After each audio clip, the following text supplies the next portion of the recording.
প্রায় 10 বছর। অনুভূতিটা আসলে যেহেতু এটা এলাকা ভিত্তিক, আমরাও গ্রামের মানুষ, এই এলাকারই মানুষ, মানুষের সেবা দিতে পেরে আমরা আসলে অনেক সময় গর্ববোধ করি।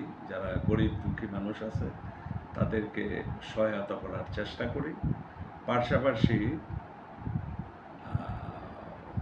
গুণগত মানটুকুও ধরে রাখার চেষ্টা করে যাচ্ছে। এই নামটা আসলে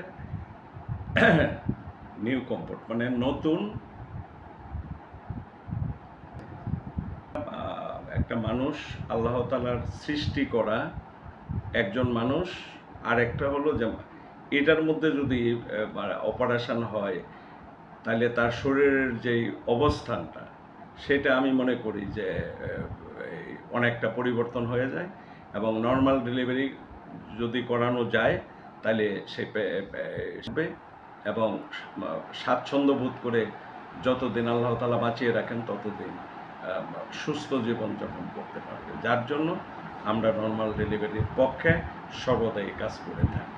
ওদের তুলনায় অনেক বেশি, তবে কে কতটুকু করে আমার ঠিক জানা নাই। তবে আমরা চেষ্টা করি যে যদি আমার 100 পেশেন্ট হয় তাহলে এর মধ্যে কমপক্ষে 50-60% নর্মাল ডেলিভারি করানো। অলরেডি বলা আছে, যারা ইউনিয়ন পরিষদের যারা চেয়ারম্যান মেম্বার সাহেবরা আছে ওনাদের কাছে মেসেজ দেওয়া আছে যে গরিব অসহায় যদি মানুষ হয় তাদেরকে বিনা অর্থে তাদের চিকিৎসা প্রদান করা হয়। টোটালটাই আল্লাহ প্রদত্ত। আমি সর্বদাই দোয়া করি যে প্রত্যেকটা মানুষকে সুস্থ রাখুক, প্রত্যেকটা মানুষ ভালো থাকুক। আমরা কারো অমঙ্গল কখনো চাই না।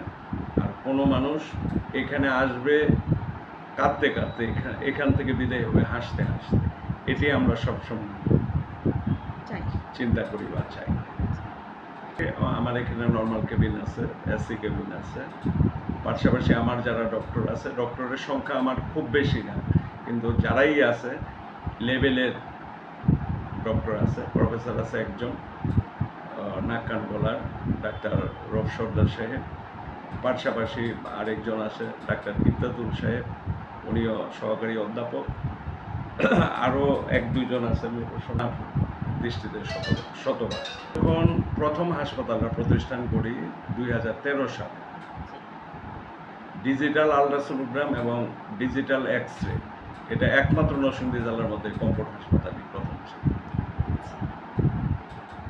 এরপরে অবশ্য এখন অনেকে নরসিংদীতে মনোহর দিতে অনেকে অনেক ধরনের ইয়া করছে। এটা অনেকগুলি সম্বন্ধে আমার আসলে ধারণা নাই, তারা তাদের আসলে কী অবস্থাটা। আমারটুকু আমি বলতে পারবো যে আমার ল্যাব শতভাগ সঠিক আছে।